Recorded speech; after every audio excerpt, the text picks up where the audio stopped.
केगो बिरहा धुन हो भाव जाई कोनो मेहरारू बा हाँ अपना नैहर गइल बा अपना सास ससुर ननद के शिकायत अपना सखी ले करत बा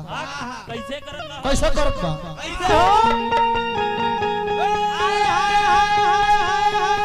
छोटू बाबा के माला बैठल ले बाबा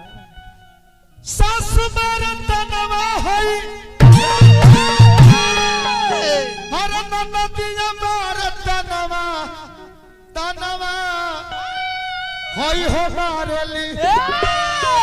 हमारा भौजी के बहिनिया तनवा होई हो मारे अब भौजाई हम अपन मर्यादा जानी ले